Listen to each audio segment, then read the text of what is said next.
കുട്ടി ഇരുന്ന് പഠിക്കുന്നു, എടാ ഇരുന്നിട്ട് പഠിക്കരുതെന്ന് പറയാ, നിന്ന് പഠിക്കുന്നു നിന്നിട്ട് പഠിക്കരുതെന്ന് പറയാ, കിടന്നു പഠിക്കുന്നു കിടന്നിട്ട് പഠിക്കരുതെന്ന് പറയാ. ഇതൊന്നൊരു പഠനത്തിൽ ഇങ്ങനെ പഠിക്കരുത്, ഇങ്ങനെയാ പഠിക്കണ്ടേ എന്ന് എവിടെ എഴുതി വെച്ചിട്ടൊന്നുമില്ല.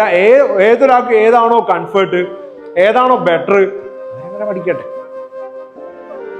അത് ഇങ്ങനെയല്ല ഇങ്ങനെയാണെന്ന് പറയണമെങ്കിൽ നമുക്ക് നല്ലൊരു വേ പറഞ്ഞു കൊടുക്കാൻ ഉണ്ടാവണം. നമ്മുടെ സമൂഹത്തിൽ ഒരുപാട് പ്രശ്നങ്ങളുടെ കുഞ്ഞുങ്ങളുണ്ട്. പലപ്പോഴും പല രക്ഷിതാക്കളും വിചാരിച്ചത് ഇതിനൊന്നും ഒരു പരിഹാരവും ഇല്ലാന്നാണ്. അങ്ങനെ ഒരു പരിഹാരം ഇല്ലാത്ത ഒരു കേസും ഒരു കുഞ്ഞിന്റെ കാര്യത്തിലും ഇല്ല എന്നാണ് പറയുന്നത്. എല്ലാത്തിനും പരിഹാരമുണ്ട്. നമ്മളെ മക്കളൊക്കെ ചെറിയ ചെറിയ പ്രശ്നങ്ങളായിട്ട് വരുമ്പോൾ നമുക്കത് വലിയ പ്രശ്നം. പക്ഷേ ചില കുട്ടികളൊക്കെ ഈ ചുമര് നോക്കി നിൽക്കുന്ന പോലെയാണ്. അവരോട് സംസാരിച്ചാൽ നല്ലൊരു പ്രതികരണം തിരിച്ച് പ്രതീക്ഷിക്കണ്ട. നമുക്കറിയാം ഓട്ടിസ്റ്റിക് ആയിട്ടുള്ള മറ്റു പ്രശ്നങ്ങളുള്ള ഒരുപാട് കുഞ്ഞുങ്ങൾ നമ്മുടെ നാട്ടിൽ ഉണ്ട്. അവരൊക്കെ മാതാപിതാക്കളെ നല്ല രീതിയിൽ ഹാൻഡിൽ ചെയ്ത് കൊണ്ടുപോകുന്നുണ്ട്.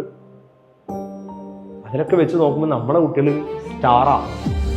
എന്നിട്ട് നമ്മുടെ കുട്ടികളെ കാര്യത്തിന്റെ മുകളിൽ പ്രശ്നമില്ല. അപ്പോൾ അതുകൊണ്ട് ഒരു കുഞ്ഞിന്റെ കാര്യത്തിലും ഇനി ഒന്നും ചെയ്യാനില്ല എന്ന ധാരണ തെറ്റായ ധാരണയാണ്. നമ്മുടെ കുട്ടികൾക്ക് പലതും ചെയ്തു കൊടുക്കാനും പല മാറ്റങ്ങൾ കൊണ്ടുവരുത്താനും കഴിയുന്നുള്ളതാണ്.